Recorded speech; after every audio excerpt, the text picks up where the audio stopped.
Bit special for you guys then, a decisive game like this on your home ground. Yeah, it's hopefully get a big crowd there and the atmosphere going. You know, it'll be a great game and it's an important game for us. With it deciding who goes to the final. What's the atmosphere going to be like? Yeah, it's going to be electric. Me and Tom's, we've played in front of 25,000 in a derby match against OKR, so we know, what to expect, and it helps massively when the crowd, especially at KC, can get behind here. Do you get some Rovers fans going to cheer you, do you think, this weekend? Yeah, I reckon so. At the end of the day, it's England, innit? I'm sure they were biting the lip at me and Tom, but overall, we are representing our country, so I'm sure they're going to be there cheering. Yeah, big game, isn't it, really? It's do or die now. Yeah, that's right. Obviously if we lose, we're out, and if we win, we get another go at the Australian side. So it's a big game for us, and it's a big game out at Hull there, and expecting a full house. We're all up for it, and we've trained well this week, and a few injuries obviously, but we've done what we can, and we're really looking forward to it. Have the lads who play for Hull told you what to expect from the place? So it's probably one of the more intimidating grounds in Super. Yeah, they said it's really good to play it when it's full. It's a nice stadium, and I think it fits nearly 25,000. So can't wait if I get the opportunity. Steve said it would be a wall this week as one of the forwards. Do you expect that from the Kiwis? Yeah, I think so. They try and they're a pretty aggressive sort of team. They get up and in your face and pretty intimidating. So you expect nothing less than that. What did you make of the little reverse pass that you got from Sam for the try? Yeah, star, and that, wouldn't it? Yeah, he's a good player. Obviously had an outstanding game. I could sort of read what he was trying to do, and then it just flicked out, and Thurston obviously went for another intercept, and it didn't come off this time, and I've got it, and ran a couple of metres and put the ball down. What's it like playing inside Ryan Hall? Took his chances very well, didn't he? Hawley's a great finisher. He's an absolute great player. So the opportunity to just give it to him one-on-one with the player, and he crashed over. He's making me look a bit easier. Were you surprised when he got the ball down the first time? No, not really. He's a finisher. That's his job, and you can see it in Super League level, and now you've seen that international level he can do it. So I wasn't that surprised he got it down. He was just saying actually that you two are the same age, and there's Briscoe and Tompkins, quite a young looking backline there at the moment. You've got the chance of coming through for a long time together, hopefully, if it all goes well. Yeah, hopefully we're all still playing good football when the international comes around again, and to play with the boys again would be a great experience. Could be a while after this tournament that you get a chance to play football again. Yeah, it could be. I'm not too sure what the go is with internationals next year, whether England are going to have their own competition or what the go is, but apart from that, we're looking at hopefully the World Cup in 2013 and the chance to come up against hopefully New Zealand and Australian top level again.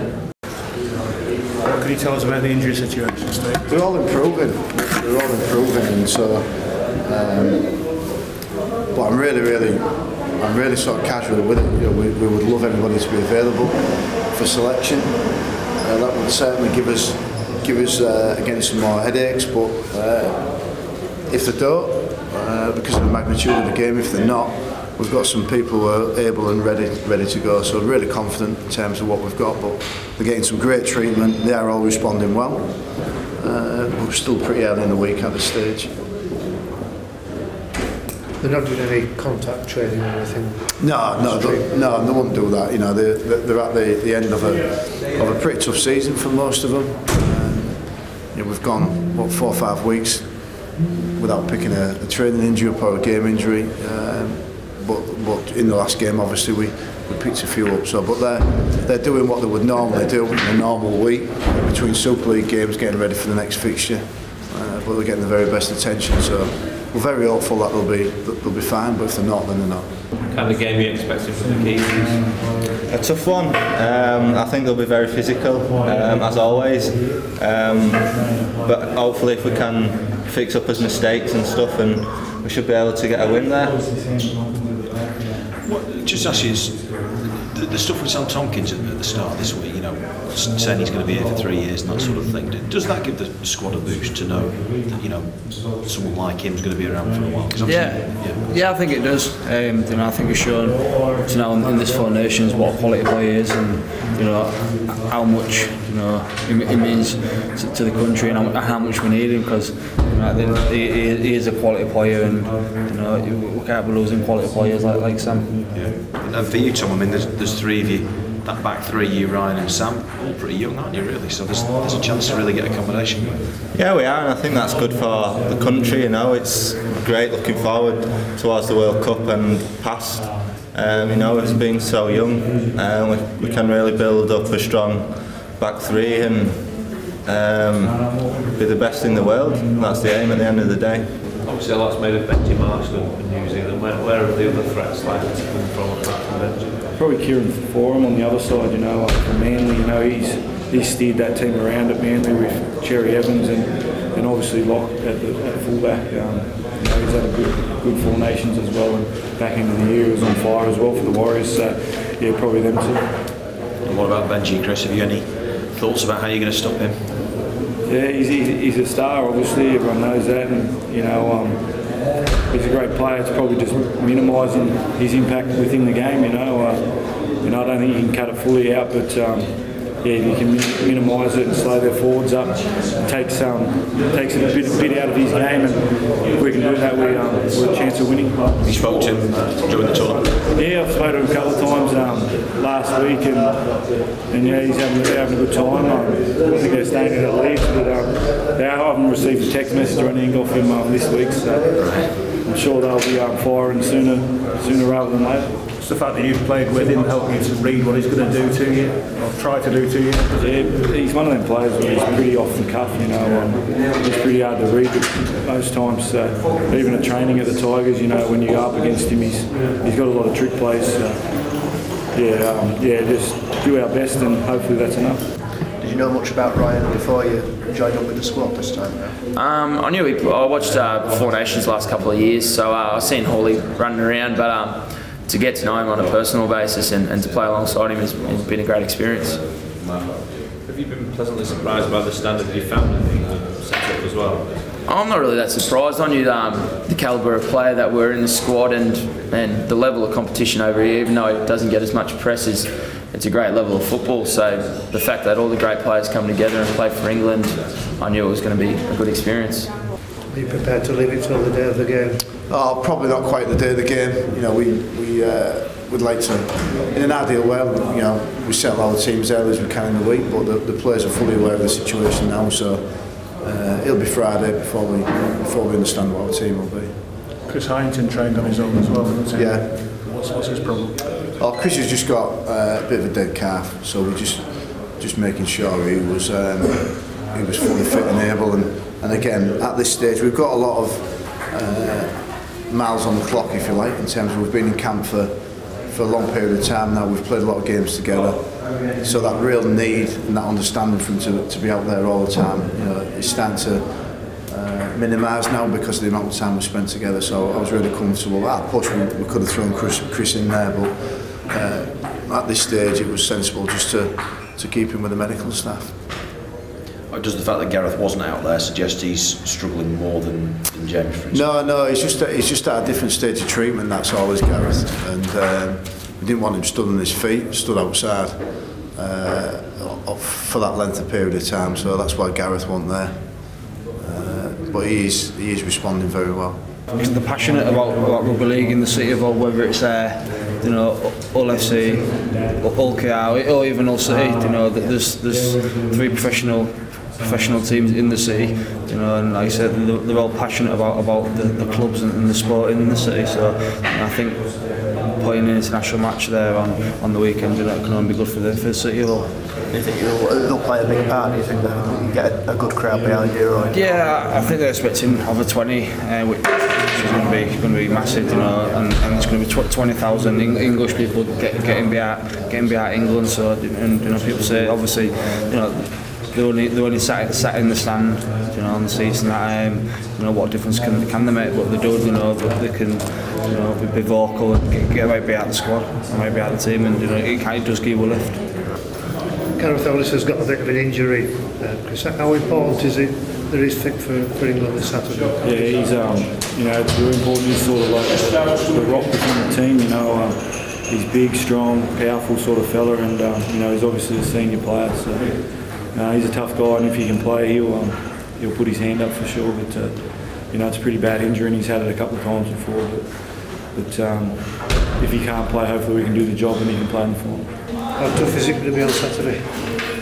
Yeah, it's going to be quite a physical clash. I'm finding it'll be a bit of a bash up in the middle, and with the talent that New Zealand have got in the halves and in the outside backs, it'll be a great challenge for us. But I think we show up with the right attitude, we should get home in the end. Be like quite an eye-catching game on Saturday. I thought he's a bloke you know quite well, presumably. Yeah, Jerry, he's a talented player, and you give him a bit of open space, you're in trouble. So it's just good to see him get the opportunity to come through and play for New Zealand. I'm over the moon for him. And Jamie Peacock's scan wasn't as bad No, as it could have been. he was pretty fearful of it at the time. And he was tremendously brave going back out there. And if you saw what it was like on Sunday, you wouldn't have thought he would have had a chance, but he's responded magnificently. And the scanners has been a real positive scan for us and for himself. So again, he's looking in very determined mode. He's looking really healthy, not really healthy obviously, but he's looking reasonably healthy at this stage, and looking like he's got a great chance. Does that mean you don't need to give thought to who will take over the captaincy?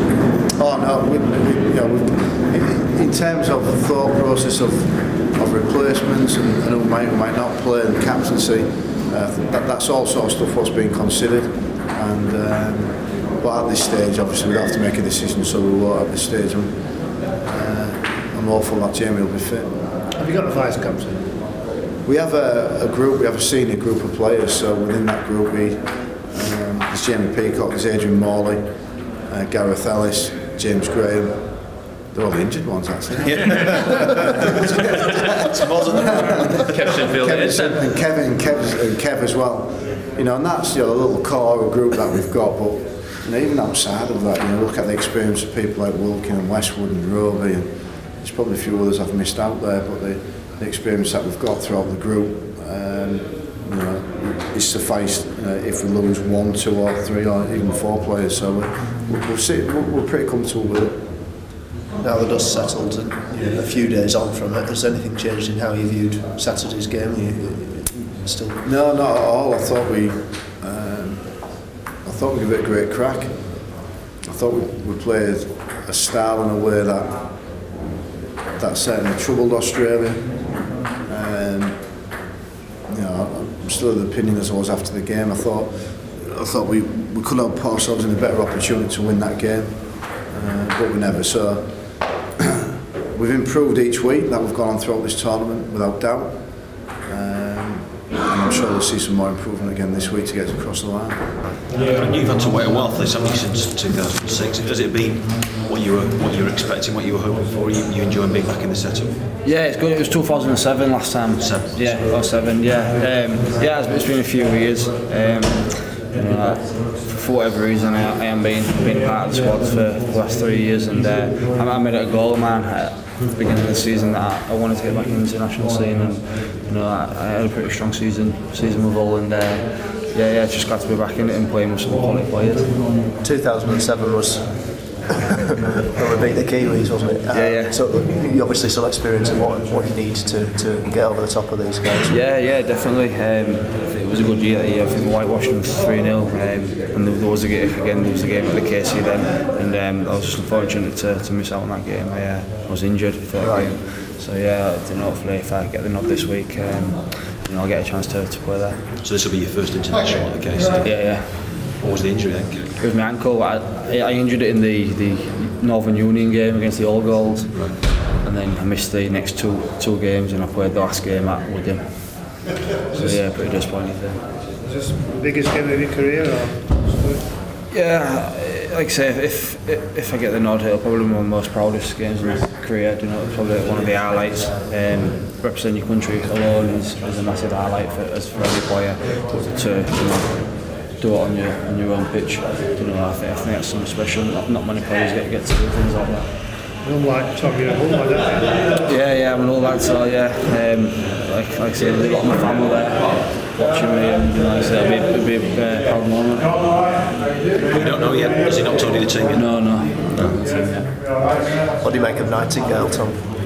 Well, I think he shows what in the NRL what he can do week in, week out. So it'll be good to come up against someone like him, and hopefully I can get one over on him. You hoping that you get the chances that Ryan Hall got? Yeah, I'd love to be able to get a bit more ball. You know, we've done pretty well between the two of us with what ball we've had. And it'd be nice to get a bit more ball, you know, being at the KC and all, so it'd be good. Hull is an absolute sporting hotbed. It is as ferocious and passionate as any group of people you'll meet in terms of how they support their own city, but how they support their sports teams as well. And you know, if you get a full KC stadium, and I've seen it full on certain other occasions, both at Rugby League and soccer, it can be a hugely intimidating place, and I think it will be a big factor for us. We're going to war on Saturday night, with everybody behind us, and I'm sure that'll be the case.